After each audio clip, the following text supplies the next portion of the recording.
Stage ते विराजमान बहुत ही सत्कारत विद्वान स्टेज के सामने बैठे प्रसिद्ध आलोचक लेखक ते नवें खोजार्थी विद्यार्थी। मेरा पेपर जो प्रबंधकों वालों सी भी अजोका पंजाबी नावल ये दलित प्रवास ते नारी समस्यावां, पर मैं आपकी सीमा दस दिया भी अजोके नावल च मैनू नारी की कोई समस्या लभी नहीं, ना नारी बारे कोई नावल इहो जिहा आया पिछले कुछ सालों तो मेरा पेपर आ अजोका पंजाबी नावल मुख समस्यावां दलित प्रवास किसानी वगैरह। मैं लिख के दूँगा पर इत्थे लिखिया नहीं पढ़ूँगा, गल्लां बातां करूँगा। जदों असी अज जिवें डॉक्टर गुरमुख दस रहा सी भी 125 साल तो बाद पंजाबी नावल नूं देखदे हैं तो पिछले 20 सालों के पंजाबी नावल तो बाद के नावल नूं देखदे हैं। तो मेरी नज़र च मेरी एक डायरी है टुटी भजी, उहदे च 660 नावल मैं दर्ज किए हैं। पर मैं जो 125 नावल के इतिहास की गल करना है, विद्यार्थियों लिए विद्वानता समझते है। एक हुंदा किसी विधा का इतिहास, उहदे च सूचना की पद्धर ते हर चीज़ आ जाती है वेरवे की पद्धर ते। एक हुंदा इतिहास दी विधा। मेरी गल समझण नूं जिस तरह मैं कह रहा कोशिश करियो। इतिहास का नावल कोई रचना की आपदी विधा दे विच इतिहास सिरजदी है। वो रचनावां मेरे को कोई नावल छुट गए होणगे, वो 700 गिनती हो सकती है, वो 750 हो सकती है। मेरे वो 660 के विचों मैनूं 35 नावल मिलते हैं जिन्हां दे पात्र चिट्टा लहू तो लैके बचन सिंह सुंदरी गुरदेई, फिर नानक सिंह का पवित्र पापी, फिर युग बदल गया तूता वाला खूह, संत सिंह सेखों का लहू मिट्टी, गुरदयाल सिंह का मड़ी का दीवा, अध चाननी रात अणहोए परसा, राम स्वरूप अणखी का केवल प्रतापी, जसमीर मंड जी बैठे ने इन्हां दा औड़ दे बीज, करमजीत कुस्सा का रोही बियाबान। ये नावल पंजाबी नावल के इतिहास विच जिउंदियां रचनावां ने। मैं जिहड़ी गल ये जोड़नी हाँ भी पिछले 1993 च लिखिया गया ही प्रतापी, उस तो 30 साल बाद कोई रचना जिउंदी नज़र नहीं आती। मैनू जिवें दस्सिया गया डॉक्टर सरजीत ने, असी डॉक्टर राही वर्गे गुरुआं दे कोल काम किया, doctor TR Vinod, doctor Ravi, जिहड़े एक फिक्शन के बहुत महारथी आलोचक सी। सानू सिक्ख्या ट्रेनिंग ये सी भी कोई रचना जिड्डा मर्जी वड्डा विशा होवे, जो साहित्यकता ते कलात्मक पक्षों रचना नहीं बनती, वो बहुत छेती रचना आपदे हड्ड गोडे लक तड़वा बैंदी आ ते पाठक दे चेतियां चों किर जांदी आ। ते जिहड़ी रचना 5 साल भी पाठकां नूं याद नहीं रहिंदी, उहदा बहुता किते कोई जिक्र हुंदा नहीं मुड़ के। ते मैं जिहड़ियां 5-7 रचनावां दी गल करूँगा भी इन्हां चों किहड़ियां रचनावां ने भी जदों अज असी जदों इहो जिहे सैमीनार आ, ना तो सानू कोई मूँह रखनी गल करनी चाहिए आ भी असी रिव्यू करते हैं तो फलाने दा आ गया करना ही करना। सानू आपदी लिटरेचर का पद्धर वेखना चाहिए भी 125 साल कोई छोटा नहीं हुंदा। इहदा दूजियां भाषावां दे लिटरेचर नाल मुकाबला होना है। इहदा अज असी जदों सारी दुनिया ते पंजाबी बैठे आ, सारी दुनिया अंग्रेजी के नावल भी लोग पढ़ते हैं, होर भाषावां दे भी पढ़ते हैं, तो साडा नावल कित्थे खड़ा है। इस करके मैं उस नुकते तो भी गल करांगा। साडे पिछले 3-4 साल तो नावल ਜੇ ਦਲਿਤ ਪੱਖ ਤੋਂ ਵੇਖਣਾ ਹੋਵੇ ਤੇ ਬਲਬੀਰ ਮਾਧੋਪੁਰੀ ਦਾ ਮਿੱਟੀ ਬੋਲ ਪਈ ਸਵੇ ਜੀਵਨੀ ਪੂਰਕ ਨਾਵਲ ਆ। ਸਵੇ ਜੀਵਨੀ ਦੀ ਇੱਕ ਸੀਮਾ ਹੁੰਦੀ ਆ ਵੀ ਜਿੰਨੇ ਨਾਵਲ 'ਚ ਵੇਰਵੇ ਹੁੰਦੇ ਆ ਉਹ ਜਿਹੜਾ ਮੁੱਖ ਪਾਤਰ ਆ ਉਹਦੇ ਦਾਇਰੇ ਦੇ ਹੁੰਦੇ ਆ, ਉਹ ਤੋਂ ਬਾਹਰ ਨਹੀਂ ਜਾਂਦੇ।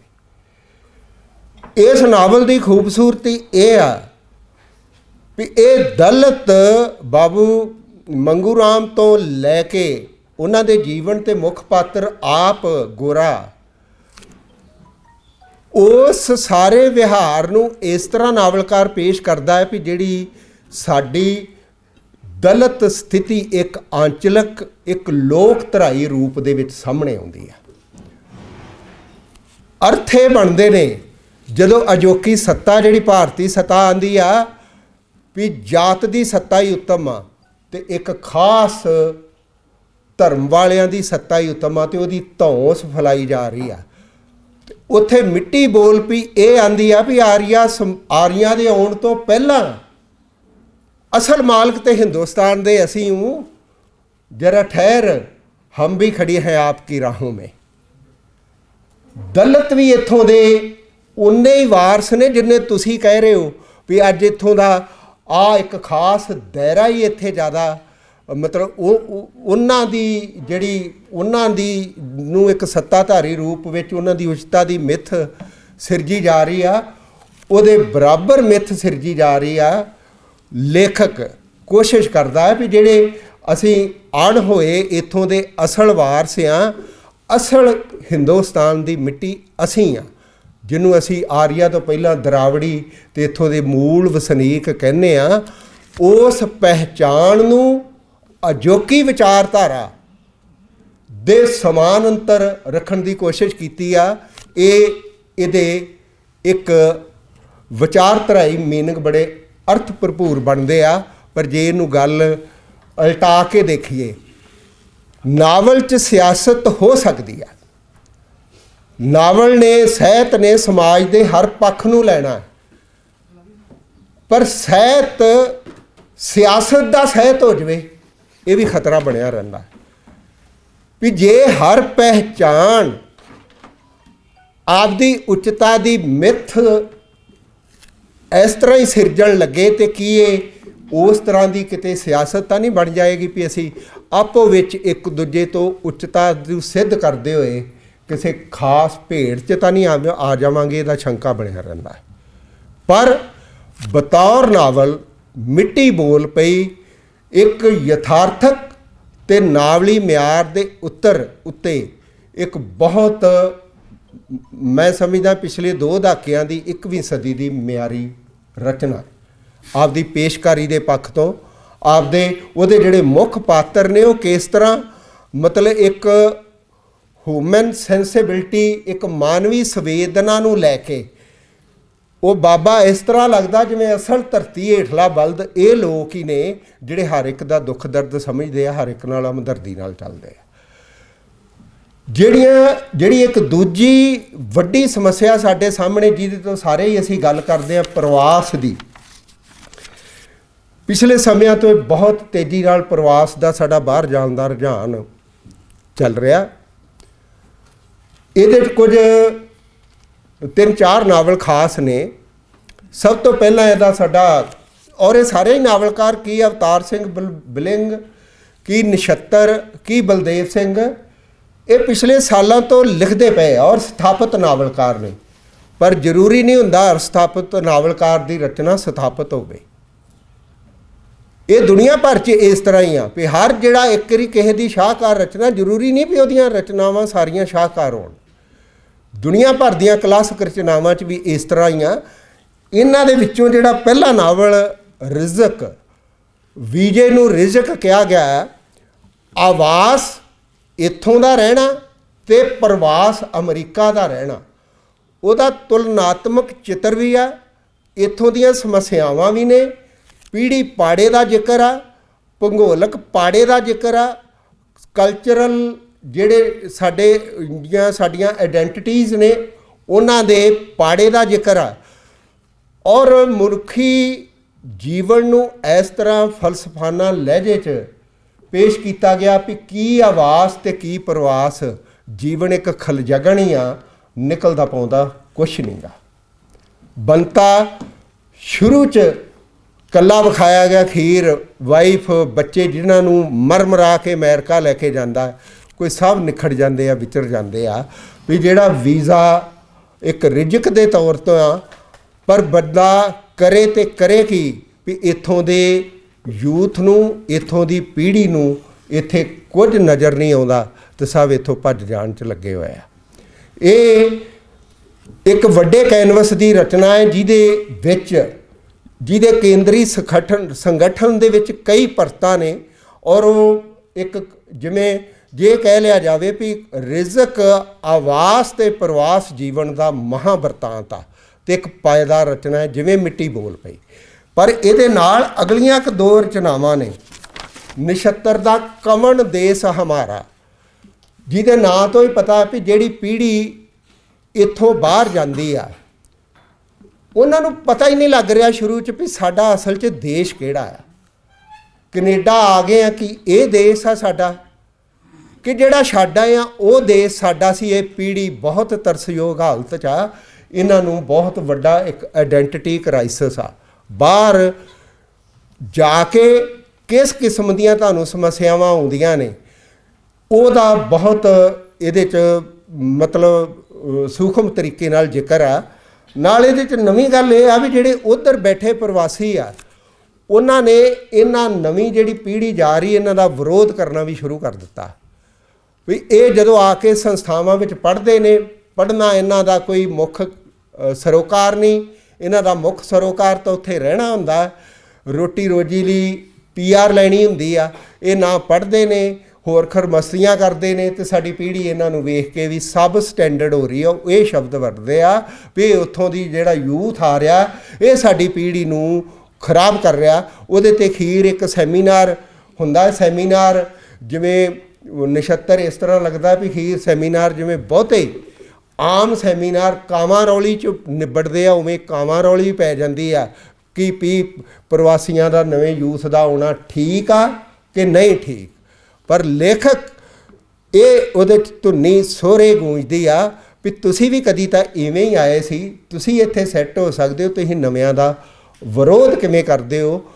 ਪਰ ਇਹਦੇ 'ਚ ਉਸ ਤਰ੍ਹਾਂ ਦੀ ਕੋਈ ਨਾਵਲ ਦੇ ਵਿੱਚ, ਪਤਰਾਵਲੀ ਦੇ ਵਿੱਚ ਕੋਈ ਇੱਕ ਪਾਤਰ ਤੁਹਾਨੂੰ ਯਾਦ ਨਹੀਂ ਰਹੂਗਾ।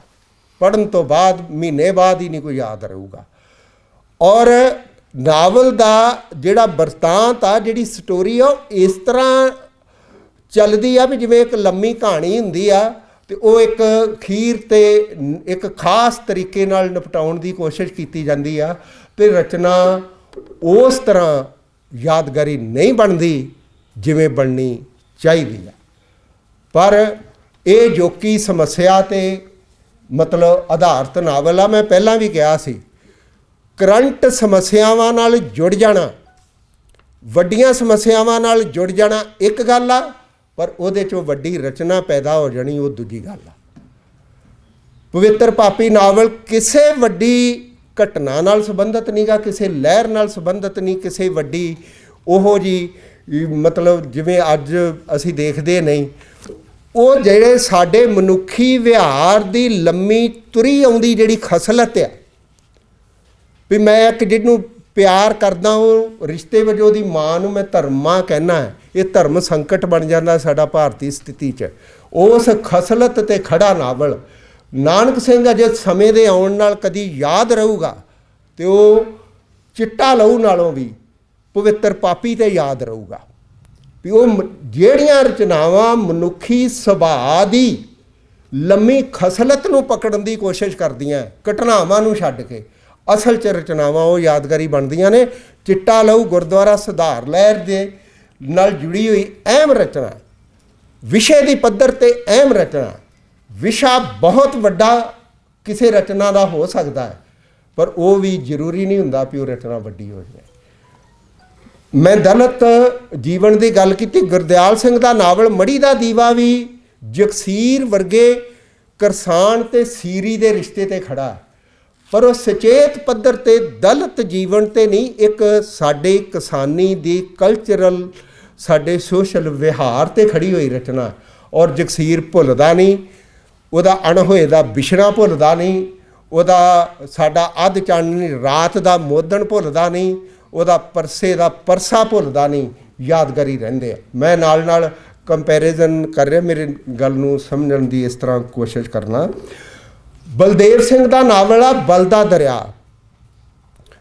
ਬਲਦਾ ਦਰਿਆ, ਬਲਦਾ ਪੰਜਾਬ, ਵੀ ਜਿਹੜੇ ਇੱਥੋਂ ਦੇ ਬੱਚੇ ਮਾਪੇ ਜਿਹੜੇ ਆਪ ਪੜ੍ਹੇ ਲਿਖੇ ਮਾਸਟਰ ਸਾਡੇ ਵਰਗੇ, ਉਹ ਸੋਚਦੇ ਇੱਥੇ ਹੁਣ ਕੁਝ ਰਹਿ ਨਹੀਂ ਗਿਆ ਤੇ ਸਾਡੇ ਬੱਚੇ ਨੂੰ ਕਿਵੇਂ ਨਾ ਕਿਵੇਂ ਬਾਹਰ ਭੇਜੀਏ। ਤੇ ਇੰਟਰਕਾਸਟ ਜਿਹੜੀ ਕੁੜੀ ਦੇ 7 ਬੈਂਡ ਆਈਲੈਟਸ ਬੈਂਡ ਆ, ਉਹਦੇ ਨਾਲ ਭੇਜਣ ਦੀ ਕੋਸ਼ਿਸ਼ ਕਰਦੇ ਆ। ਕੋਈ ਦੋ ਦੀ ਨਾ ਵਿਚਾਰਧਾਰਾ ਸਾਂਝ ਆ, ਨਾ ਰੂਹ ਦੀ ਸਾਂਝ ਆ, ਨਾ ਜਾਣ ਪਛਾਣ ਆ। ਲੜਕੀ ਬਾਹਰ ਚਲੇ ਜਾਂਦੀ ਆ, ਜਦੋਂ ਸਪਾਊਸ ਵਜੋਂ ਲੜਕੇ ਨੂੰ ਸੱਦਦੀ ਆ, ਲੜਕੇ ਨੂੰ ਭੇਜਿਆ ਜਾਂਦਾ, ਲੜਕੀ ਫੋਨ ਹੀ ਬੰਦ ਕਰ ਲੈਂਦੀ ਹੈ ਤੇ ਲੜਕਾ ਉੱਥੇ ਡਾਡਾ ਮਾਰਦਾ, ਮਾਂ ਨੂੰ ਫੋਨ ਕਰਦਾ ਵੀ ਉਹ ਤਾਂ ਮੈਨੂੰ ਮਿਲਦੀ ਨਹੀਂ। ਇਸ ਤਰ੍ਹਾਂ ਦਾ ਜੂਆ ਖੇਡਣ ਵਾਲਾ ਜਿਹੜੇ ਮਤਲਬ ਬਾਹਰ ਜਾਣ ਦਾ ਜਿਹੜਾ ਵਿਹਾਰ ਆ, ਉਹ ਕਿਸ ਤਰ੍ਹਾਂ ਸਾਡੀ ਇੱਕ ਸਮੱਸਿਆ ਬਣਿਆ ਹੋਇਆ ਵੀ ਉਹ ਇੱਥੇ ਵੀ ਮਤਲਬ ਜਿਸ ਤਰ੍ਹਾਂ ਦੀ ਸਾਡੇ ਘਰਾਂ 'ਚ ਅੱਗ ਆ, ਉਸ ਵਿਆਹਾਂ ਦੇ ਵਿੱਚ ਵੀ ਉਸ ਤਰ੍ਹਾਂ ਦੀ ਸਮੱਸਿਆ, ਉਸ ਤਰ੍ਹਾਂ ਦਾ ਅੱਗ ਸਾਨੂੰ ਨਜ਼ਰ ਆਉਂਦੀ ਆ। ਪਰ ਇਸ ਨਾਵਲ ਦੀ ਪਿੱਠ ਭੂਮੀ 'ਚ ਭਾਵੇਂ ਕਿਸਾਨੀ ਸਮੱਸਿਆ, ਕਿਸਾਨ ਅੰਦੋਲਨ ਵੀ ਆ, ਪਰ ਇਸ ਰਚਨਾ ਦੀ ਬਣਤਰ ਵੀ ਬੜੀ ਗਹਿਰੀ ਕਿਸਮ ਦੀ ਆ, ਜਿਵੇਂ ਲਮੇਰੀ ਕਹਾਣੀ ਦੀ ਹੁੰਦੀ ਆ। ਉਸ ਤਰ੍ਹਾਂ ਦੀ ਪਹਿਚਾਨ ਕਵਣ ਦੇਸ ਹਮਾਰਾ ਵਾਂਗ ਕਲਾਤਮਕ ਉਸ ਕਿਸਮ ਦਾ ਮਿਆਰ ਇਹਦਾ ਨਹੀਂ ਬਣਦਾ। ਬਲਦੇਵ ਸਿੰਘ ਤੇ ਬਲਬੀਰ ਪਰਵਾਨਾ ਸਾਡਾ ਹਰ ਸਾਲ ਲਿਖਣ ਵਾਲੇ ਨਾਵਲ ਆ। ਮੈਂ ਆਨਾ ਨਏ ਹਰ ਵਰਿਆਏ ਨਾਵਲ ਆ। ਹਰ ਵਰਿਆਇਆ ਹੋਣਾ ਹੋਰ ਫੀਲਡ 'ਚ ਤਾਂ ਕਾਫੀ ਲਾਹੇਵੰਦ ਹੁੰਦਾ, ਪਰ ਜ਼ਰੂਰੀ ਨਹੀਂ ਉਹ ਸਾਹਿਤ 'ਚ ਵੀ ਹੋਵੇ। ਇਸ ਕਰਕੇ ਇਹਦਾ ਪਹਿਲਾ ਨਾਵਲ ਆਇਆ 21ਵੀਂ ਸਦੀ, ਵੀ ਬਜ਼ੁਰਗਾਂ ਦਾ ਬਹੁਤ ਮੰਦਾ ਹਾਲ ਹੋ ਗਿਆ, ਉਹ ਓਲਡ ਏਜ ਹੋਮ 'ਚ ਰਹਿ ਰਹੇ ਆ। ਉਹ 3 ਜੋੜਿਆਂ ਦੀ ਗੱਲ ਆ। ਜੇ ਪਹਿਲੇ ਜੋੜੇ ਨੂੰ ਨਿਖੇੜ ਲਓ ਇੱਕ ਕਹਾਣੀ ਲੱਗਦਾ, ਦੂਜੇ ਜੋੜੇ ਨੂੰ ਨਿਖੇੜ ਲਓ ਦੂਜੀ ਕਹਾਣੀ ਲੱਗਦਾ। ਇਹ ਨਾਵਲ ਨਹੀਂ ਗਾ, ਇਹ ਤੁਸੀਂ 3 ਕਹਾਣੀਆਂ ਨੂੰ ਜੋੜ ਕੇ ਤੇ ਨਾਵਲ ਬਣਾ ਲੈਂਦੇ ਹੋ। ਨਾਵਲ ਇੱਦਾਂ ਹੁੰਦਾ ਨਹੀਂ। ਇਹ ਨਾਵਲੀ ਮਿਆਰ ਦੇ ਉੱਤੇ ਇਹ ਰਚਨਾਵਾਂ ਪੂਰੀਆਂ ਹੀ ਨਹੀਂ ਉਤਰਦੀਆਂ। ਤੇ ਇਸ ਕਰਕੇ ਪਰ ਜਿਵੇਂ ਸਾਡੇ ਸਿਆਸਤਦਾਨਾਂ ਨੂੰ ਖਬਰਾਂ 'ਚ ਰਹਿਣ ਦੀ ਲਿਲ ਉੱਠਦੀ ਆ, ਇਵੇਂ ਕਈ ਵਾਰੀ ਸਾਡੇ ਸਾਹਿਤਕਾਰਾਂ ਨੂੰ ਵੀ ਖਬਰਾਂ 'ਚ ਰਹਿਣ ਦੀ ਲਿਲ ਉੱਠਦੀ ਆ। ਆਏ ਸਾਲ ਕੁਛ ਨਾ ਕੁਛ, ਭਾਵੇਂ ਉਹ ਸ਼ਤਾਬਦੀਆਂ ਹੋਣ, ਉਹਨਾਂ ਨਾਲ ਜ਼ਰੂਰ ਕੁਝ ਲਿਖਣਾ। ਵੱਡਾ ਮਸਲਾ ਪੈਦਾ ਹੋ ਗਿਆ, ਅੱਗੇ ਮੈਂ ਗੱਲ ਕਰੂੰਗਾ, ਭਾਵੇਂ ਕਿਸਾਨ ਅੰਦੋਲਨ ਆ ਗਿਆ, ਨਾਵਲ ਉਹਦੇ 'ਤੇ ਲਿਖਣਾ, ਪਰ ਉਹ ਲਿਖਿਆ ਕੀ ਆ, ਉਹਦਾ ਮਿਆਰੀ ਕੀ ਆ, ਉਹਦਾ ਪੱਧਰ ਕੀ ਆ। ਸਾਹਿਤ ਦੇ ਵਿੱਚ ਕੁਝ ਚੀਜ਼ਾਂ ਮਤਲਬ ਐਸੀਆਂ ਹੁੰਦੀਆਂ ਵੀ ਜੇ ਉਹ ਨਹੀਂ ਹੋਣ ਤੇ ਉਹ ਆਪਦੀ ਵਿਧਾ ਦੇ ਵਿੱਚ ਜਿਉਂਦੀਆਂ ਨਹੀਂ ਰਹਿੰਦੀਆਂ। ਇਸ ਕਰਕੇ ਇਹ ਬਲਦਾ ਦਰਿਆ ਵੀ ਉਸ ਤਰ੍ਹਾਂ ਦੀ ਰਚਨਾ ਆਈਆਂ ਜਿਵੇਂ ਜਿਹੜੀਆਂ ਮਤਲਬ ਆਈ ਰਚਨਾ ਪੜ੍ਹੀ ਗਈ, ਪਰ ਇਹ ਪਾਠਕ ਦੇ ਚੇਤਿਆਂ 'ਚ ਰਹਿਣ ਵਾਲੀ ਰਚਨਾ ਨਹੀਂ। ਇਸ ਤਰ੍ਹਾਂ ਹੀ ਹਰਮਿੰਦਰ ਚਹਿਲ ਦਾ ਨਾਵਲ ਆ ਨਵਯੁੱਗ। ਉਹ ਉੱਧਰ ਪ੍ਰਵਾਸੀ ਜਦੋਂ ਜਿਹੜੇ ਸਾਡੇ ਪਹਿਲੀ ਪੀੜ੍ਹੀ ਸੈੱਟ ਹੋਈ ਆ, ਜਦੋਂ ਉਹਨਾਂ ਉੱਤੇ ਆਪਦੀ ਮਰਜ਼ੀ ਦਾ ਵਿਆਹ ਠੋਸਣ ਦੀ ਗੱਲ ਕਰਦੇ ਆ, ਹਰਮਿੰਦਰ ਚਹਿਲ ਇਹ ਆਂਦਾ ਹੈ ਵੀ ਸਾਨੂੰ ਉੱਧਰ ਵਸੀ ਪਹਿਲੀ ਪੀੜ੍ਹੀ ਨੂੰ ਇਹ ਜਿੱਦ ਛੱਡ ਦੇਣੀ ਚਾਹੀਦੀ ਆ ਵੀ ਅਸੀਂ ਆਪਦੇ ਮੁੰਡੇ ਕੁੜੀਆਂ ਦੇ ਮਰਜ਼ੀ ਨਾਲ ਪੰਜਾਬੋਂ ਮੁੰਡਾ ਫੜੀਏ ਤੇ ਕੁੜੀ ਨਾਲ ਵਿਆਹੀਏ। ਇਹ ਜਿੱਦ ਛੱਡ ਦੇਣੀ ਚਾਹੀਦੀ ਆ। ਉਹ ਬਹੁਤ ਸਮੱਸਿਆਵਾਂ ਪੈਦਾ ਹੁੰਦੀਆਂ ਉਹਦੀਆਂ। ਉੱਧਰ ਦੇ ਜਿਹੜੇ ਪ੍ਰਵਾਸੀਆਂ ਦੇ ਬੱਚੇ, ਉਹ ਜਿਹੜਾ ਕਜ਼ਨ ਗਰੁੱਪ ਉਹਨਾਂ ਬਣਾਇਆ, ਅਤੇ ਇਹ ਉਹਦੇ ਵਿੱਚੋਂ ਸਹੁਰੇ ਗੂੰਜਦੀ ਆ ਵੀ ਕਜ਼ਨ ਗਰੁੱਪ ਨਵੀਂ ਪੀੜ੍ਹੀ। ਅਸੀਂ ਐਵੇਂ ਕਈ ਵਾਰੀ ਬੁੱਢੇ ਆਪਦੀਆਂ ਮਰਜ਼ੀਆਂ ਠੋਸਣ ਦੀ ਕਰਦੇ ਹਾਂ, ਨਵੀਂ ਪੀੜ੍ਹੀ ਪੂਰੀ ਤਰ੍ਹਾਂ ਯੋਗ ਆ, ਪੂਰੀ ਤਰ੍ਹਾਂ ਸਮਰੱਥ ਆ ਆਪਦੀਆਂ ਸਮੱਸਿਆਵਾਂ ਨੂੰ ਨਿਬੇੜਨ ਦੇ। ਅਤੇ ਸਾਨੂੰ ਇਹ ਆਪਦਾ ਟਰਡੀਸ਼ਨਲ ਵਤੀਰਾ ਛੱਡ ਦੇਣਾ ਚਾਹੀਦਾ ਹੈ। ਇਹ ਆ ਨਾਵਲ ਦਾ ਵਿਸ਼ਾ। ਪਰ ਨਾਵਲ ਮੁੱਕਦਾ ਕਿਵੇਂ ਆ? ਨਾਵਲ ਮੁੱਕਦਾ ਇੱਕ ਵਿਆਹ ਦੇ ਵਿੱਚੋਂ, ਜਿਹੜਾ ਉਹ ਜਿਹੜੇ ਪਤੀ ਪੰਜਾਬੀ ਗਏ ਨੂੰ ਕੁੜੀ ਛੱਡ ਦਿੰਦੀ ਆ, ਉਹ ਅੰਨ੍ਹੇਵਾਹ ਗੋਲੀ ਚਲਾ ਦਿੰਦਾ, ਕਈਆਂ ਨੂੰ ਕਤਲ ਕਰ ਦਿੰਦਾ, ਉਹ ਜਸੂਸੀ ਫਿਲਮ ਵਾਂਗ ਬਣ ਜਾਂਦਾ। ਜਿਵੇਂ ਇਸ ਤਰ੍ਹਾਂ ਦੀ ਰੋਮਾਂਚਕਤਾ ਘਟਨਾ, ਦੇਖੋ ਜ਼ਿੰਦਗੀ 'ਚ ਬਹੁਤ ਕੁਝ ਅਲੋਕਾਰ ਵਾਪਰ ਜਾਂਦਾ, ਪਰ ਸਾਹਿਤ 'ਚ ਜੋ ਪੇਸ਼ ਹੁੰਦਾ ਉਹ ਅਲੋਕਾਰ ਨਹੀਂ ਹੁੰਦਾ। ਉਹਦਾ ਸੰਭਾਵੀ ਬਣਨਾ, ਉਹਦੀ ਪੋਸੀਬਿਲਿਟੀ ਬਣਨੀ ਬੜੀ ਜ਼ਰੂਰੀ ਹੁੰਦੀ। ਜਸੂਸੀਅਤ ਤੇ ਪੱਧਰ 'ਤੇ ਘਟਨਾਵਾਂ ਜਾਂ ਅਲੋਕਾਰ ਵਾਪਰ ਗਈ ਘਟਨਾਵਾਂ ਸੱਚ ਹੁੰਦੀ ਹੋਈ ਵੀ ਫਿਕਸ਼ਨਲ ਨਹੀਂ ਬਣਦੀ, ਉਹ ਕ੍ਰੀਏਟਿਵ ਨਹੀਂ ਬਣਦੀ, ਉਹ ਝੂਠੀ ਕਿਸੇ ਫਿਲਮੀ ਫਾਰਮੂਲਾ ਬਣ ਜਾਂਦੀ ਆ। ਅੰਤ ਇਸ ਤਰ੍ਹਾਂ ਦਾ ਉਹਦਾ ਹੋ ਜਾਂਦਾ ਹੈ। ਦੂਸਰੀ ਗੱਲ ਜਿਹੜੀ ਇਹ ਸਾਡੇ ਨਾਵਲਕਾਰਾਂ ਇਹਨਾਂ ਦੀਆਂ ਸਮੱਸਿਆ ਹੈ, ਇਹ ਬੰਦੇ ਨੂੰ ਕਹਿਰੀ ਸ਼ੇਡ ਵਿੱਚ ਵੇਖਦੇ ਆ ਵੀ ਜੇ ਇੱਕ ਪਾਤਰ ਲੈ ਲਿਆ, ਜਾਂ ਤਾਂ ਉਹਦੇ 'ਚ ਗੁਣੀ ਗੁਣ ਨੇ ਜਾਂ ਉਹਦੇ 'ਚ ਔਗਣੀ ਔਗਣ ਆ। ਜ਼ਿੰਦਗੀ ਇੱਦਾਂ ਹੁੰਦੀ ਨਹੀਂ। ਹਰ ਬੰਦੇ ਦੇ ਹਰ ਚਰਿੱਤਰ ਬਹੁਤ ਜਟਲ ਹੁੰਦਾ ਹੈ।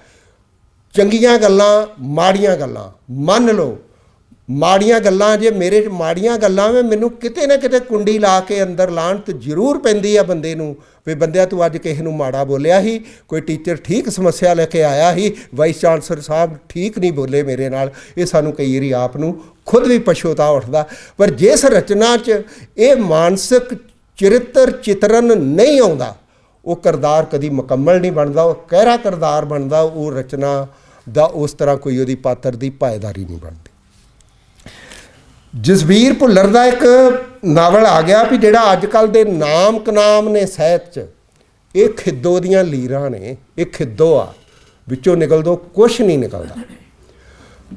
ਪਰ ਜਸਬੀਰ ਭੁੱਲਰ ਕਰਦਾ ਕੀ ਆ ਵੀ ਪੰਜਾਬੀ ਦੇ ਲੋਚਕ ਸਾਹਿਤਕਾਰਾਂ ਦੇ ਕੁਝ ਜਾਣੇ ਪਛਾਣੇ ਨਾਂ ਲੈਂਦਾ, ਉਹਨਾਂ ਦੇ ਥੋੜ੍ਹੀ ਜਿਹੀ ਟੇਢ ਦੇ ਕੇ ਨਾਂ ਲੈਂਦਾ, ਔਰ ਵਿਅਕਤੀਗਤ ਨਜ਼ਰੀਏ ਤੋਂ ਉਹਨਾਂ ਦੀ ਨਿੰਦਾ ਕਰਨੀ ਸ਼ੁਰੂ ਕਰ ਦਿੰਦਾ।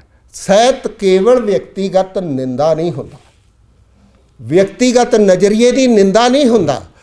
ਇਹੋ ਜਿਹੇ ਵਿਸ਼ਾ ਲਿਆ ਜਾ ਸਕਦਾ ਹੈ, ਪਰ ਇਹਦੀ ਤੁਸੀਂ ਸਬਜੈਕਟਿਵ ਹੋ ਕੇ ਨਹੀਂ, ਓਬਜੈਕਟਿਵ ਹੋ ਕੇ ਵੇਖੋ, ਇੱਕ ਵਿੱਥ 'ਤੇ ਖਲੋ ਕੇ ਦੇਖੋ ਵੀ ਜ਼ਰੂਰੀ ਨਹੀਂ ਵੀ ਮੈਨੂੰ ਗੁਰਮੁਖ ਚੰਗਾ ਨਹੀਂ ਲੱਗਦਾ ਅਤੇ ਮੈਂ ਗੁਰਮੁਖ ਦੇ ਖਿਲਾਫ ਲਿਖੀ ਜਾਵਾਂ। ਮੈਨੂੰ ਕਿਤੇ ਗੁਰਮੁਖ ਨੇ ਸੈਮੀਨਾਰ 'ਚ ਸੱਦਿਆ ਨਹੀਂ ਅਤੇ ਮੈਂ ਸੈਮੀਨਾਰ ਨੂੰ ਕਿਸੇ ਰਚਨਾ ਦੇ ਵਿੱਚ ਇਹਦੀ ਬਖਤੋਈ ਕਰਨ ਲੱਗ ਜਾਂ ਵੀ ਮੈਨੂੰ ਤਾਂ ਬੁਲਾਇਆ ਹੀ ਨਹੀਂ।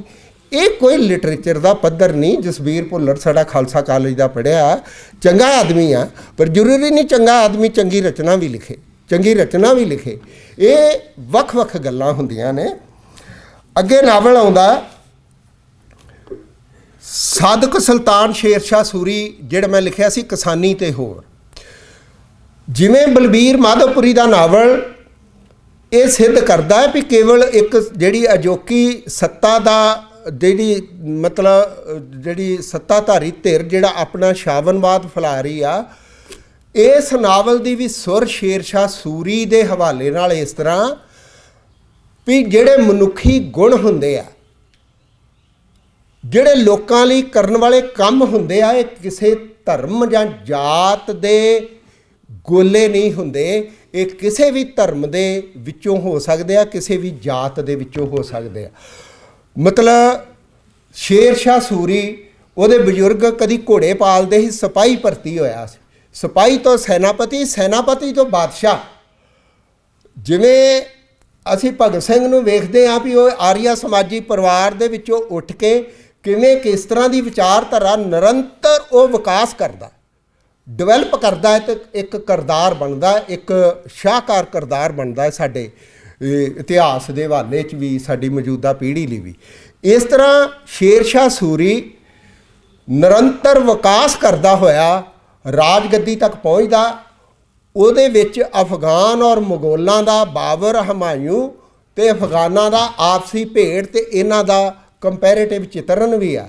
ਪਰ ਖੂਬਸੂਰਤ ਗੱਲ ਇਹ ਆ, ਜਦੋਂ ਅਸੀਂ ਮਹਾਰਾਜਾ ਰਣਜੀਤ ਸਿੰਘ ਦੇ ਰਾਜ ਦੀਆਂ ਗੱਲਾਂ ਕਰਦੇ ਹਾਂ, ਜਿਹੜਾ ਸ਼ੇਰਸ਼ਾਹ ਸੂਰੀ ਨੇ ਕਿਸਾਨੀ ਦੇ ਸਭ ਤੋਂ ਪਹਿਲਾਂ ਜ਼ਮੀਨੀ ਬੰਦੋਬਸਤ ਕੀਤਾ। ਇਹ ਉਪਜਾਊ ਜ਼ਮੀਨ, ਇਹ ਮੱਧਮ ਦਰਮਿਆਨੀ ਜ਼ਮੀਨ, ਆ ਮੱਧਮ, ਅਤੇ ਉਵੇਂ ਹੀ ਉਹਦੇ ਮਾਲੀਏ ਛੋਟੇ ਛੋਟੇ ਫਿਕਸ ਕੀਤੇ ਅਤੇ ਲੱਠੇ ਦੀ ਚਾਦਰ ਦੇ ਉੱਤੇ ਜ਼ਮੀਨੀ ਰਿਕਾਰਡ ਬਣਾਏ, ਜਿਹੜੇ ਅੱਜ ਵੀ ਪਟਵਾਰੀਆਂ ਕੋਲ ਸ਼ਿਸ਼ਰੇ ਜਿਹੜੇ ਉਹ ਲੱਠੇ ਦੀ ਚਾਦਰ ਦੇ ਉੱਤੇ ਹੀ ਤੁਰੇ ਹੁੰਦੇ ਆ। ਫਿਰ ਉਹਨੇ ਜਿਹੜੇ ਸ਼ਾਹ ਰਾਹ ਸੀ ਉਹਦੇ ਉੱਤੇ ਸਰਾਵਾਂ ਬਣਾਈਆਂ। ਲੰਗਰ ਦੀ ਪ੍ਰਥਾ, ਜੇ ਤੁਸੀਂ ਇਹਨੂੰ ਫਰੋਲਣ ਲੱਗੋਗੇ ਤਾਂ 11ਵੀਂ ਸਦੀ ਤੱਕ, ਬਾਬਾ ਫਰੀਦ ਤੱਕ ਵੀ ਚਲੇ ਜਾਂਦੀ ਆ, ਉਹਨਾਂ ਦੇ ਹੁਜਰਿਆਂ 'ਚ ਵੀ।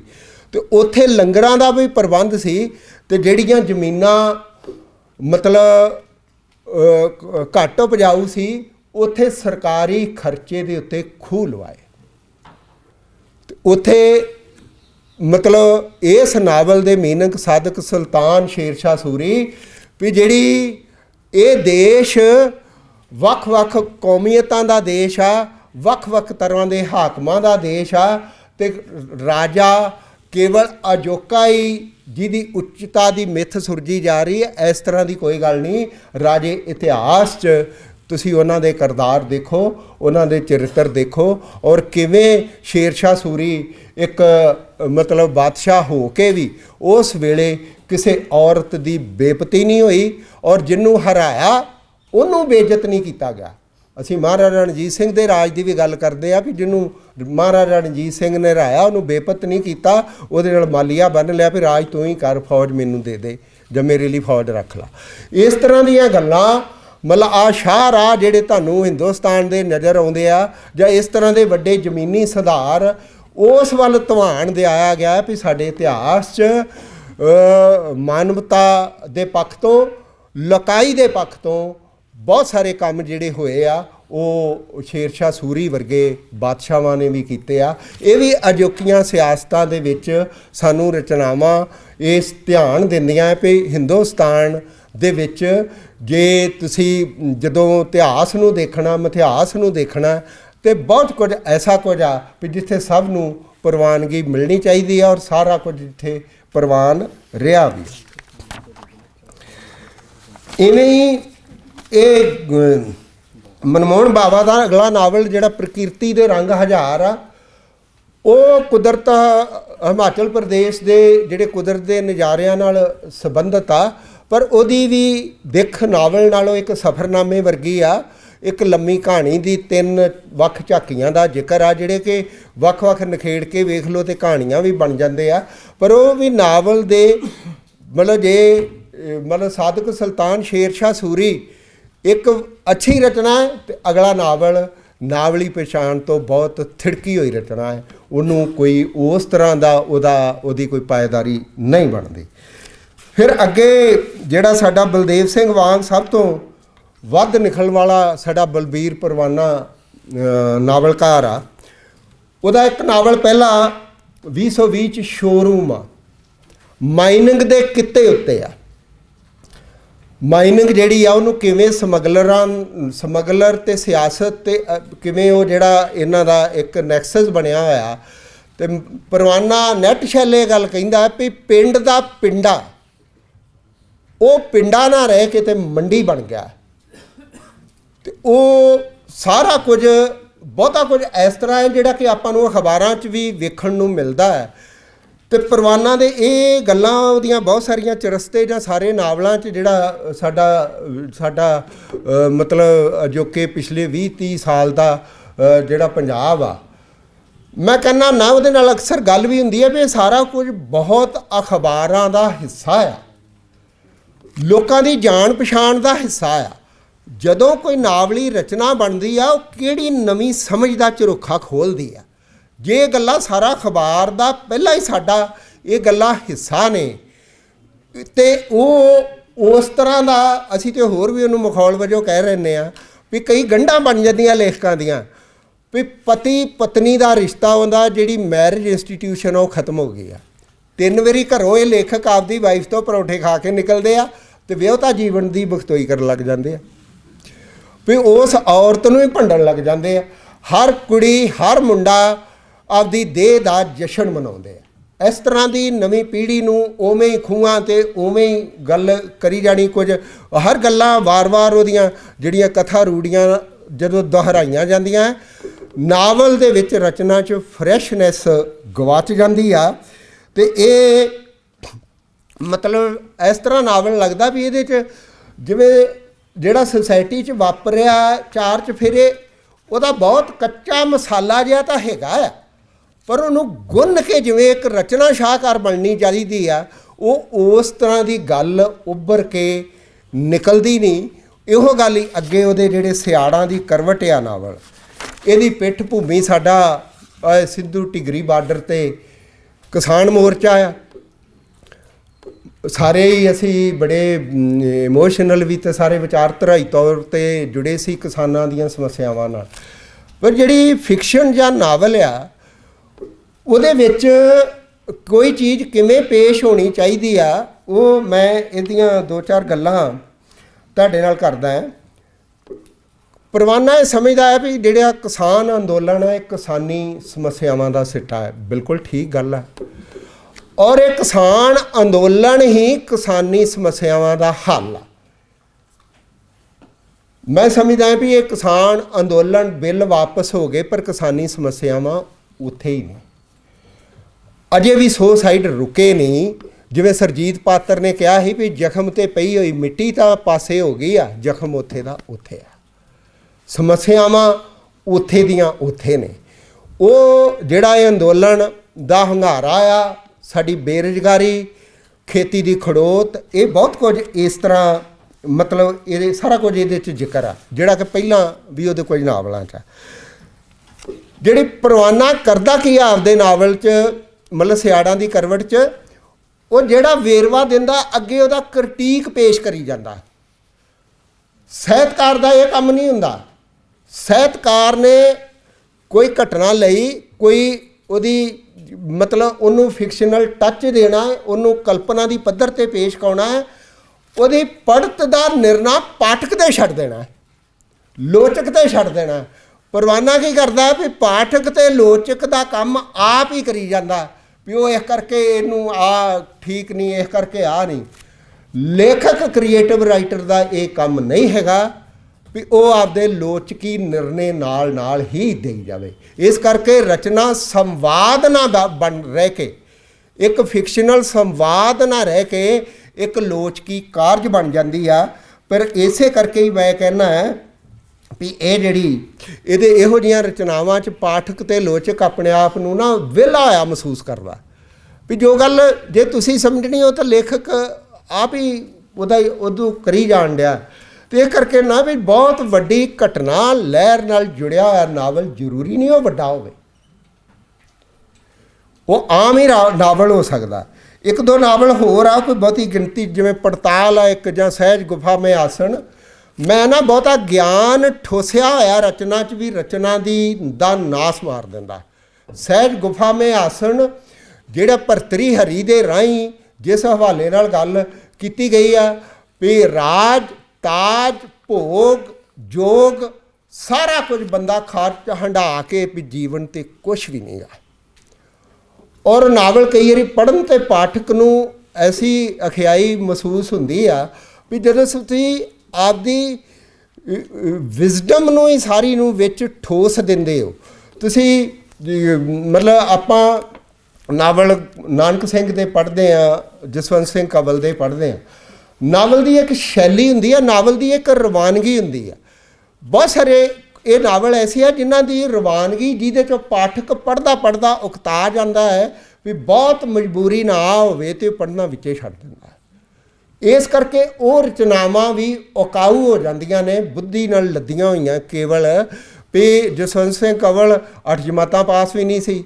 ਨਾਵਲ ਕਿਆ ਉਹਦੇ ਨਾਵਲਕਾਰ ਅੱਜ ਨਹੀਂ ਭੁੱਲਦੇ, ਭਾਵੇਂ ਮੈਂ ਉਹਦੇ ਬਾਰੇ ਵੀ ਜਿਵੇਂ ਉਹਦਾ ਲਹਿਰਾਂ ਨਾਲ ਰਾਤ, ਬਾਕੀ ਨਾਵਲ ਬਹੁਤ ਮਸ਼ਹੂਰ ਹੋਇਆ, ਲਹੂ ਦੀ ਲੋ, ਫਿਰ ਇੰਨਿਆਂ 'ਚ ਉੱਠੋ ਸੂਰਮਾ। ਪਰ ਕੰਵਲ ਦਾ ਜਦੋਂ ਕਿਤੇ ਨਾਵਲੀ ਇਤਿਹਾਸ 'ਚ ਗੱਲ ਹੋਊਗੀ, ਉਹਦਾ ਜਿਹੜਾ ਪੂਰਨਮਾਸ਼ੀ ਨਾਵਲ ਆ, ਜਿਹੜਾ ਜਿਹਦੇ 'ਚ ਪੰਜਾਬ ਦੀ ਰੂਹ ਧੜਕਦੀ ਆ, ਤੁਹਾਡੀ ਕਲਚਰਲ ਰੂਹ ਧੜਕਦੀ ਆ, ਉਹ ਕੰਵਲ ਦਾ ਯਾਦਗਾਰੀ ਨਾਵਲ ਰਹੂਗਾ। ਇਸ ਕਰਕੇ ਜਿਵੇਂ ਸਾਡਾ ਸੋਹਣ ਸਿੰਘ ਸੀਤਲ ਦਾ ਯੁੱਗ ਬਦਲ ਗਿਆ, ਤੂਤਾਂ ਵਾਲਾ ਖੂਹ, ਤੂਤਾਂ ਵਾਲੇ ਖੂਹ ਨਾਲ ਦੀ ਵਿਸ਼ਾਗਤ ਪੇਸ਼ਕਾਰੀ, ਇਹ ਵੀ ਗੱਲ ਇੱਥੇ ਵਿਦਵਾਨਾਂ ਵਿੱਚ ਕਹਿਣੀ ਨਹੀਂ, ਸੁਣਨੀ ਜਾਂ ਤੋਰਨੀ ਬਣਦੀ ਆ ਵੀ ਸਾਡੇ ਨਾਵਲਕਾਰਾਂ ਦੇ ਨਾਵਲ ਵਿੱਚ ਨਾਵਲ ਹਿੰਦੂ ਦੇ ਘਰ ਹੀ ਨਹੀਂ ਵੜਦਾ, ਨਾਵਲ ਦੂਜੀ ਜਾਤ ਦੇ ਘਰ ਹੀ ਨਹੀਂ ਵੜਦਾ। ਸੋਹਣ ਸਿੰਘ ਸੀਤਲ ਨੇ ਤੂਤਾਂ ਵਾਲਾ ਖੂਹ ਦੇ ਵਿੱਚ ਮੁਸਲਿਮ, ਹਿੰਦੂ ਅਤੇ ਸਿੱਖ ਪਾਤਰਾਂ ਦੀ ਤਰਵੈਣੀ ਐਸੀ ਸਿਰਜੀ ਸੀ ਵੀ ਲੱਗਦਾ ਸੀ ਇਹਦੇ 'ਚ ਪੰਜਾਬੀ ਸਮਾਜ ਆ। ਤੁਸੀਂ ਇੱਕ ਧਿਰ ਨੂੰ ਲੈ ਕੇ ਹੀ ਤਾਂ ਪੰਜਾਬੀ ਸਮਾਜ ਕਿੱਧਰ ਗਿਆ ਨਾਵਲ ਦੇ ਵਿੱਚੋਂ? ਮਤਲਬ ਇਸ ਤਰ੍ਹਾਂ ਤੁਸੀਂ ਕਹਿ ਰਹੇ ਵਰਟੀਕਲ ਤੌਰ 'ਤੇ ਜੇ ਤੁਸੀਂ ਪੇਸ਼ ਕਰੀ ਜਾਓਗੇ, ਸਿਆਣੇ ਸਾਹਿਤਕਾਰ ਜੇ ਪੇਸ਼ ਕਰੀ ਜਾਣਗੇ ਤਾਂ ਆਮ ਬੰਦਾ ਕੀ ਕਰੂਗਾ? ਆਮ ਬੰਦਾ ਉਸ ਲਿਟਰੇਚਰ ਬਾਰੇ ਕਿਸ ਤਰ੍ਹਾਂ ਦਾ ਨਜ਼ਰੀਆ ਪੈਦਾ ਕਰੂਗਾ? ਇਹ ਵੀ ਗੱਲ ਸੋਚਣ ਵਾਲੀ ਲੋੜ ਆ ਵੀ ਸਾਡਾ ਨਾਵਲ ਟੋਟੈਲਿਟੀ ਦੇ ਵਿੱਚ ਸਾਡੀ ਸੁਸਾਇਟੀ ਨੂੰ ਕਿਉਂ ਨਹੀਂ ਰੀਪ੍ਰੈਜ਼ੈਂਟ ਕਰਦਾ? ਇਹ ਕੀ ਸੀਮਾ ਆ ਸਾਡੀ? ਜਦੋਂ ਅਸੀਂ ਦੁਨੀਆ ਦੇ ਸ਼ਾਹਕਾਰ ਨਾਵਲ ਦੇਖਦੇ ਹਾਂ, ਕੀ ਊਣਤਾਈ ਇਹ ਉੱਥੇ ਵੀ ਆ? ਸਾਨੂੰ ਲੱਗਦਾ ਵੀ ਘੱਟ ਊਣਤਾਈ ਆ ਸਾਡੇ 'ਚ। ਮਤਲਬ ਇਹ ਕਿਤੇ ਨਾ ਕਿਤੇ ਗੱਲ ਵੀ ਘੋਖਣ ਦੀ ਲੋੜ ਆ। ਇਹ ਸਾਰੀ ਗੱਲਬਾਤ ਮੈਂ ਫਿਰ 1993 ਤੋਂ ਪ੍ਰਤਾਪੀ ਨਾਵਲ ਜਿਹੜਾ ਔਰਤ ਨੂੰ ਕਿਤੇ ਜ਼ਬਰਦਸਤੀ ਉਹਦੇ ਕਿਰਦਾਰ ਨੂੰ ਲੱਗ ਗਈ ਸੱਟ ਤੋਂ ਬਾਅਦ, ਵਿਆਹੁਤਾ ਜੀਵਨ 'ਚ ਸਾਰਾ ਕੁਝ ਹੁੰਦਿਆਂ ਸੁਣਦਿਆਂ ਤੇ ਜਿਹੜੀ ਉਹਦੀ ਜੀਵਨ ਦੀ ਇੱਕ ਔਰਤ ਦੀ ਰੂਹ ਦੀ ਪੀੜਾ ਨਹੀਂ ਜਾਂਦੀ, ਉਹੋ ਜੀ ਰਚਨਾ 93 ਤੋਂ ਬਾਅਦ ਔਰਤ ਦੇ ਪਰਿਪੇਖ 'ਚ ਕਿਤੇ ਨਹੀਂ ਲਿਖੀ ਗਈ, ਕਿਤੇ ਨਹੀਂ ਮੌਜੂਦ ਹੈਗੀ। ਔਰ ਅੱਜ ਮੈਂ ਫੇਰ ਦੁਹਰਾਵਾਂ ਵੀ ਜੇ 660 ਨਾਵਲ ਦੇ ਵਿੱਚੋਂ ਆ ਜਿਹੜੇ ਮੈਂ ਪਹਿਲੇ ਸੁੰਦਰੀ ਚਿੱਟਾ ਲਹੂ, ਇਹ 35 ਕੁ ਨਾਵਲ, ਔਰ ਇਹ ਪਿਛਲੇ 93 ਤੋਂ ਬਾਅਦ ਜੇ ਥੋੜ੍ਹੇ ਬਹੁਤੇ ਨਾਵਲ ਜਿਹੜੇ ਜਿਉਂਦਾ ਰਹਿਣ ਵਾਲੇ, ਜਿੰਦਾ ਰਹਿਣ ਦੇ, ਜਸਬੀਰ ਮੰਡ ਦਾ ਬੋਲ ਮਰਦਾਨਿਆਂ ਨਾਵਲ ਵੀ ਸਾਦਕ ਹੁਸੈਨ ਸੁਲਤਾਨ ਵਾਂਗ ਵੀ ਗੁਰੂ ਨਾਨਕ ਜਾਤਾਂ ਨੂੰ ਧਰਮਾਂ ਨੂੰ ਪਾਰ ਕਰਦਾ ਹੋਇਆ ਮਰਦਾਨਾ ਡੂਮ ਜਾਤ ਦਾ ਮਰਾਸੀ ਉਹਨੂੰ ਘਰੋਂ ਲੈ ਕੇ ਤੁਰਦਾ। ਉਹਨਾਂ ਦਾ ਮਤਲਬ ਜਿਹੜਾ 1505 ਤੋਂ 34 ਤੱਕ ਸਾਥ, ਜਿਹੜਾ ਇੰਨੇ ਸਾਲਾਂ ਦਾ ਸਾਥ, 30 ਸਾਲਾਂ ਦਾ, ਜ਼ਰੂਰ ਉਹ ਇਕੱਠੇ ਰੋਟੀ ਪਾਣੀ ਵੀ ਪਕਾਉਂਦੇ ਹੋਣਗੇ, ਇਕੱਠੇ ਰਹਿੰਦੇ ਵੀ ਹੋਣਗੇ, ਲੀੜੇ ਕੱਪੜੇ ਵੀ ਧੋਂਦੇ ਹੋਣਗੇ। ਕਿਆ ਖੂਬਸੂਰਤ ਉਹ ਜਿਹੜੀ ਗਲਪ ਵੀ ਜਿਹਦੇ ਵਿੱਚ ਮਤਲਬ ਗੁਰੂ ਸਾਹਿਬ ਬਾਬਰ ਬਾਣੀ ਦਾ ਵਿਰੋਧ ਕਰਦੇ ਆ, ਮੁਗਲ ਹਕੂਮਤ ਸੱਤਾ ਦਾ ਵਿਰੋਧ ਕਰਦੇ ਆ, ਪਰ ਉਹ ਸੱਤਾ ਦੇ ਸਹਿ ਧਰਮੀ ਨੂੰ ਘਰੋਂ ਨਾਲ ਲੈ ਕੇ ਤੁਰਦੇ ਆ, ਛੋਟੀ ਜਾਤ ਦੇ ਨੂੰ ਘਰੋਂ ਨਾਲ ਲੈ ਕੇ ਤੁਰਦੇ ਆ। ਇਹ ਕਿੱਡੇ ਵੱਡੇ ਅਰਥ ਨੇ ਸਾਡੀ ਸੁਸਾਇਟੀ। ਇਸ ਕਰਕੇ ਜਿਹੜੇ ਸਾਡਾ ਮਤਲਬ ਹੁਣ ਤੱਕ ਦਾ 21 ਤੱਕ 22 ਤੱਕ ਦਾ ਨਾਵਲ ਆ, ਇਹ ਬੋਲ ਮਰਦਾਨਿਆਂ, ਸਾਦਕ ਸੁਲਤਾਨ ਸ਼ੇਰ ਸ਼ਾਹ ਸੂਰੀ, ਮਿੱਟੀ ਬੋਲ ਪਈ ਤੇ ਰਿਜ਼ਕ ਤੋਂ ਦੂਸਰੀਆਂ ਰਚਨਾਵਾਂ ਬਹੁਤ ਛੇਤੀ ਤੁਹਾਡੇ ਚੇਤਿਆਂ 'ਚੋਂ ਗੁੰਮ ਹੋ ਜਾਂਦੀਆਂ ਨੇ। ਬਹੁਤ ਛੇਤੀ ਉਹ ਨਾਵਲ ਦੇ, ਮੈਂ ਫੇਰ ਗੱਲ ਕਰਾਂ, ਉਹ ਨਾਵਲ ਦਾ ਇਤਿਹਾਸ 'ਚ ਤਾਂ ਰਹਿਣਗੀਆਂ, ਪਰ ਉਹਨਾਂ ਦਾ ਆਪਣਾ ਕੋਈ ਇਤਿਹਾਸ ਨਹੀਂ ਹੋਏਗਾ। ਮੈਂ ਦੋ ਗੱਲਾਂ ਕੀਤੀਆਂ ਵੀ ਇੱਕ ਕਿਸੇ ਵਿਧਾ ਦਾ ਇਤਿਹਾਸ ਹੁੰਦਾ, ਇੱਕ ਕੋਈ ਰਚਨਾ ਵਿਧਾ 'ਚ ਇਤਿਹਾਸ ਸਿਰਜਦੀ। ਇਹ ਵਿਧਾ 'ਚ ਇਤਿਹਾਸ ਨਹੀਂ ਬਹੁਤੀਆਂ ਸਿਰਜਦੀਆਂ, ਇਸ ਕਰਕੇ ਇਹ ਛੇਤੀ ਗੁੰਮ ਗਵਾਚਦੀਆਂ ਨੇ। ਇਹ ਇਸ ਕਰਕੇ ਮੈਂ ਜਿਹੜਾ ਅੰਦਾਜ਼ਨ ਵੀ ਇਹ 3 ਦਹਾਕਿਆਂ 'ਚ ਜੇ ਕੱਢਣੀਆਂ ਹੋਣ, 93 ਤੋਂ ਬਾਅਦ ਰਚਨਾਵਾਂ ਤੇ 4-5 ਬਣਦੀਆਂ, ਪਰ ਦੁਨੀਆ ਭਰ ਦੇ ਸਾਹਿਤ 'ਚ ਐਡੀ ਕੋਈ ਗੱਲ ਬਹੁਤੀ ਚਿੰਤਾ ਵਾਲੀ ਵੀ ਨਹੀਂ ਵੀ ਪਾਏਦਾਰ ਤੇ ਸ਼ਾਹਕਾਰ ਰਚਨਾਵਾਂ ਕੁਝ ਹੀ ਹੁੰਦੀਆਂ ਨੇ। ਉਹ ਹੀ ਮੀਲ ਪੱਥਰ, ਉਹੀ ਉਹ ਸਾਹਿਤ ਨੂੰ ਜਿਉਂਦਾ ਰੱਖਦੀਆਂ ਨੇ, ਉਹੀ ਦੇ ਉਹ ਸਾਡਾ ਮਤਲਬ ਚਿਹਰਾ ਮੋਹਰਾ ਬਣਾਉਂਦੀਆਂ ਨੇ। ਪਰ ਇੱਕ ਗੱਲ, ਆਪਾਂ ਯੂਨੀਵਰਸਿਟੀ 'ਚ ਬੈਠੇ ਹਾਂ ਸਾਰੇ, ਮੈਡਮ ਰਮਿੰਦਰ ਗੁਰੂ ਨਾਨਕ ਦੇਵ ਯੂਨੀਵਰਸਿਟੀ ਤੋਂ, ਪੰਜਾਬੀ ਯੂਨੀਵਰਸਿਟੀ ਤੋਂ ਹੋਰ ਵੀ ਵਿਦਵਾਨ ਆ। ਤੁਸੀਂ 80% ਥੀਸਸ ਡਾਕਟਰ ਅਰਵਿੰਦ ਜੀ ਤੁਹਾਡੇ ਡਿਪਾਰਟਮੈਂਟਾਂ 'ਚ ਪੰਜਾਬੀ ਸਾਹਿਤ ਦੇ ਵਿਸ਼ੇ ਬਾਰੇ ਕਰਾਏ ਜਾਂਦੇ ਆ। ਇਹਦੇ 'ਚੋਂ ਉਹ ਸੇਧ ਨਹੀਂ ਪੈਦਾ ਹੋਏਗੀ ਸਾਹਿਤਕਤਾ ਦੀ। ਤੁਸੀਂ ਜ਼ਰੂਰ ਉਹਦੇ ਸਾਹਿਤਕਤਾ ਦੇ ਪੱਖ ਤੋਂ, ਕਲਾਤਮਕ ਪੱਖ ਤੋਂ ਧਿਆਨ ਦੇਵੋ, ਤਾਂ ਜੋ ਲੇਖਕਾਂ ਨੂੰ, ਵੈਸੇ ਤਾਂ ਕੋਈ ਲੇਖਕ ਆਂਦੇ ਸਾਨੂੰ ਲੋਚੇ ਕੌਣ ਹੁੰਦਾ ਦੱਸਣ ਵਾਲਾ, ਇਹ ਵੀ ਲੇਖਕ ਸਾਡੀ ਕੋਈ ਗੱਲ ਮੰਨਣ ਨੂੰ ਥੋੜ੍ਹਾ ਤਿਆਰ ਨੇ, ਪਰ ਤੁਸੀਂ ਜਿਹੜੀ PhD'ਆਂ ਕਰਾਉਂਦੇ ਹੋ, ਵਿਸ਼ੇ ਦੀ ਗੱਲ ਕਰਨੀ ਬਹੁਤ ਸੌਖੀ ਹੁੰਦੀ ਆ, ਉਹਦੀ ਕਲਾਤਮਕਤਾ ਦੀ ਗੱਲ ਕਰਨੀ ਬਹੁਤ ਔਖੀ ਹੁੰਦੀ ਆ, ਉਹਦੀ ਸਾਹਿਤਕਤਾ ਦੀ ਗੱਲ ਕਰਨੀ ਬਹੁਤ ਔਖੀ ਹੁੰਦੀ ਆ। ਇਸ ਕਰਕੇ ਸਾਨੂੰ ਯੂਨੀਵਰਸਿਟੀ 'ਚ ਬੈਠੇ ਸਿਆਣਿਆਂ ਨੂੰ ਵੀ ਕਿਸੇ ਰਚਨਾ ਦੇ 2 ਪੱਖ ਬਹੁਤ ਮਹੱਤਵਪੂਰਨ ਹੁੰਦੇ ਆ। ਉਹਦੀ ਮਹੱਤਤਾ ਇੱਕ ਤਾਂ ਵਿਸ਼ੇ 'ਚ ਹੁੰਦੀ ਆ, ਉਹਦੇ ਸਮਾਜਿਕ ਮਹੱਤਵ 'ਚ ਹੁੰਦੀ ਆ, ਦੂਜੀ ਉਹਦੀ ਕਲਾਤਮਕ ਮਿਆਰ 'ਚ ਹੁੰਦੀ ਆ। ਜੇ ਉਹਦਾ ਕਲਾਤਮਕ ਮਿਆਰ ਨਾ ਹੋਵੇ ਤਾਂ ਉਹ ਰਚਨਾ ਮਤਲਬ ਬਹੁਤੀ ਕੋਈ ਗੌਲਣਯੋਗ ਨਹੀਂ ਹੁੰਦੀ। ਇਸ ਕਰਕੇ ਸਾਨੂੰ ਆਲੋਚਕਾਂ ਨੂੰ, ਲੇਖਕਾਂ ਨੂੰ, ਜਦੋਂ ਆਪਦੀ ਵਿਧਾ ਦਾ 125 ਸਾਲ ਬਹੁਤ ਲੰਮਾ ਸਮਾਂ ਹੁੰਦਾ ਹੈ, ਇਹਦੇ 'ਚ ਜਿਹੜੀਆਂ ਇਹ ਰਚਨਾਵਾਂ ਧੜਾਧੜ ਘਟਨਾਵਾਂ 'ਤੇ ਆਧਾਰਿਤ, ਧੜਾਧੜ ਲਹਿਰਾਂ 'ਤੇ ਆਧਾਰਿਤ ਹੋਰ ਵੀ ਜੇ ਪਿੱਛੇ ਚੱਲ ਜਾਈਏ, ਭਾਵੇਂ ਮਾਰਕਸਵਾਦੀ ਸਾਡੀ ਵਿਚਾਰਧਾਰਾ ਬੜੀ ਲੰਮੀ ਚੌੜੀ ਫੈਲੀ, ਸੰਤ ਸਿੰਘ ਸੇਖੋਂ, ਸੁਜਾਨ ਸਿੰਘ, ਸਾਡੇ ਵੱਡੇ ਲੇਖਕ ਸੰਤੋਖ ਸਿੰਘ ਧੀਰ, ਪਰ ਯਾਦ ਰੱਖੋ ਉਹਨਾਂ ਦੀ ਕੋਈ ਉਹ ਰਚਨਾ ਅੱਜ ਜੀਵਤ ਨਹੀਂ ਗੀ ਜਿਹੜੀ ਸਿੱਧੀ ਮਾਰਕਸੀ ਵਿਚਾਰਧਾਰਾ ਨਾਲ ਜੁੜੀ ਸੀ। ਸੰਤ ਸਿੰਘ ਸੇਖੋਂ ਦੀ ਕਹਾਣੀ ਆ ਪੇਮੀ ਦੇ ਨਿਆਣੇ, ਕੋਈ ਮਾਰਕਸੀ ਵਿਚਾਰਧਾਰਾ ਨਹੀਂ ਉਹਦੇ 'ਚ, ਉਹ ਜਿਉਂਦੀ ਰਹੂਗੀ ਸੰਤ ਸਿੰਘ ਸੇਖੋਂ ਦੀ ਰਚਨਾ।